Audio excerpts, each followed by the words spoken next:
narcotráfico ha sido desde siempre controlado y solapado por presidentes en turno y flamantes empresarios que han incrementado vertiginosamente sus fortunas al amparo del crimen organizado. Estados Unidos diseñó un plan de narcoinsurgencia que militarizaría las calles, aterrorizaría a la población y reprimiría a los opositores que obstaculizaran la entrega del petróleo y demás recursos. La fabricada guerra contra el narcotráfico serviría también para el desplazamiento, desaparición y exterminio de mexicanos.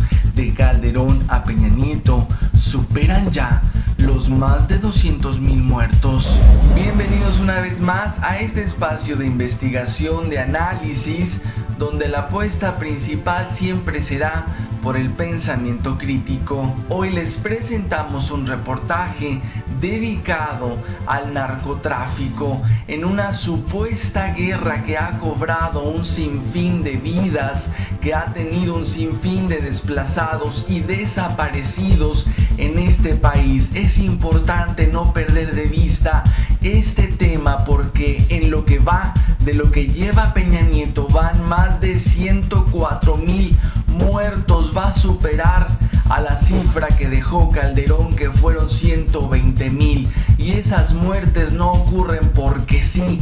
Y es que no es solamente luchas entre cárteles rivales, esto fue diseñado y planeado para que así sucediera. Y a veces con tanta violencia, con tanto muerto por doquier, nos acostumbramos a la idea y decimos, bueno, hoy hay 100 muertos más, hay 20 muertos más, hay 50 muertos más, y hasta levantados, desplazados, desaparecidos, y nos estamos conformando con las noticias sin sorprendernos día tras día de este plan genocida. Por eso es importante retomar el tema y hablar con detalle de él, porque es una realidad que día con día nos está rebasando, y es una realidad que día con día la tenemos enfrente y nos dice el tamaño de genocidio que se está cometiendo en este país. Por eso es importante retomar este tema.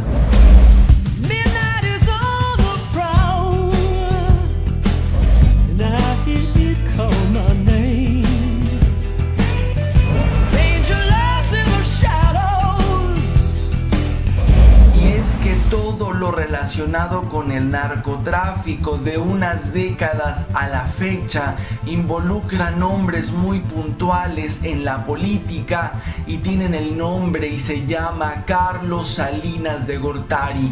Toda esta historia, en la magnitud que la conocemos, empezó con el padre de este, y de ahí no ha parado la colusión, esa colusión que hoy tiene a México bañado en sangre. Es una disputa por las plazas, pero no nada más entre los cárteles. El gobierno mismo les ha dicho qué plaza y en qué plaza deben trabajar, y entonces los cárteles rivales, llegó un momento que con Calderón se salió todo de control y exigían su propia plaza sin pedirle permiso al gobierno. Hubo momentos en que los secretarios de gobierno, por eso los mataron a los de Calderón, por eso los mataron, porque vendieron plazas a los mismos cárteles y a cárteles rivales. La misma plaza la quisieron compartir y ahí empezó el matadero, y es una realidad que ha alcanzado hasta Enrique Peña Nieto. Las plazas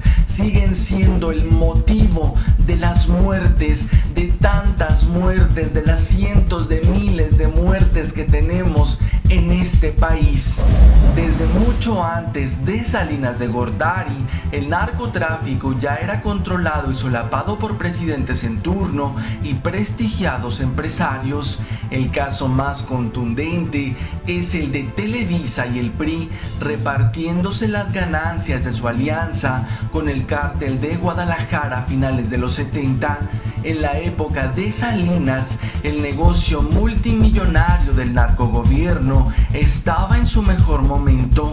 La rata repartía gustoso las plazas y cobraba jugosas cuotas por dejar operar al crimen organizado. Prestanombres como Carlos Slim están más que vinculados con los cárteles que generan miles de millones anuales, y los banqueros lavan cómodamente el dinero sucio generado por el comercio de estupefacientes.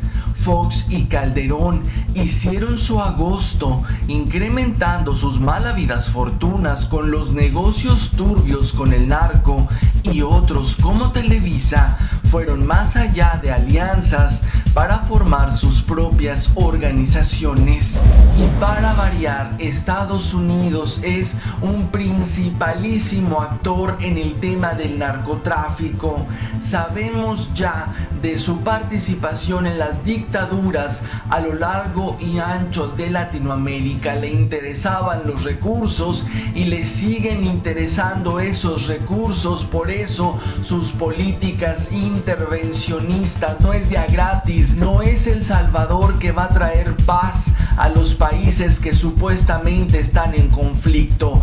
Este es un interesado principalísimo en los recursos naturales, y en México por supuesto que no es la excepción. Y para eso diseñaron un plan de narcoinsurgencia, para provocar un problema donde no lo había, porque el botín era enorme y el principal botín era Pemex. Para eso les convenía que un enemigo público llamado narcotráfico explotara y nos dejara a este país en un cementerio, en ese cementerio que día con día suma muertos. Para facilitar su política intervencionista en países latinoamericanos, Estados Unidos crea enemigos públicos que le permitan invadir sutilmente las regiones que convengan a sus intereses. Ese enemigo inventado ha sido comúnmente el narcotráfico. Los Clinton diseñaron magistralmente el Plan Colombia, que sumergió al país sudamericano en la más profunda crisis de violencia. El objetivo era someter al país a merced de sus intereses. Salinas prometió la entrega del petróleo a Washington, pero no sería fácil. Replicaron entonces el Plan Colombia, bautizado en México como Iniciativa Mérida. Bajo el acuerdo del Plan México 2030, se le ordenaba a los gobiernos prianistas dar inicio a la llamada narcoinsurgencia, creando un problema que no existía en México. El narcotráfico de un día a otro se convirtió en el enemigo a vencer, y de ahí el pretexto de militarizar las calles, pero solo para reprimir la protesta social.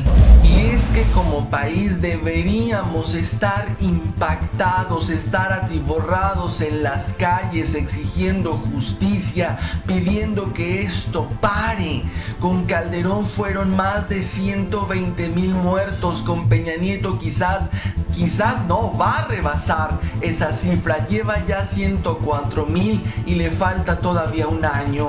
Y es que de eso se trata de aterrorizar a la población, de desplazar, de desaparecer, de aniquilar, de exterminar a los mexicanos. Por eso el fracaso una y otra vez de la guerra contra el narcotráfico. Pero no solo eso, nos cuesta miles de millones de pesos, cientos de miles de millones de pesos combatir supuestamente al narcotráfico, y por supuesto que esto no se resuelve. El dinero se lo quedan ellos, se lo reparten entre ellos y lo sacan del erario, y nos dejan de entregar recursos públicos para universidades, para la salud, para la cultura, y todo se lo embolsan para algo que no van a combatir.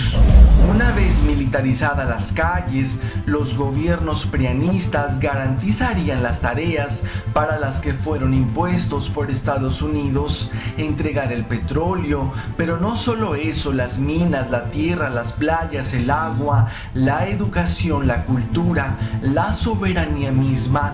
La guerra contra el narcotráfico era también el pretexto perfecto para que la lucha fuera de control de los cárteles militares aterrorizar a la población general y se sometiera dócilmente a los dictados del gobierno entreguista. Pero la narcoguerra ha servido también para que los militares, brazo asesino de los prianistas, fuera eliminando sistemáticamente a la población mexicana, sobre todo las que habitaran en zonas económicas clave. Desde que inició la fabricada guerra contra el narcotráfico y hasta la continuidad que ha dado el títere de Salinas, van más de 200,000 muertos, un sinnúmero de desaparecidos y millones de desplazados.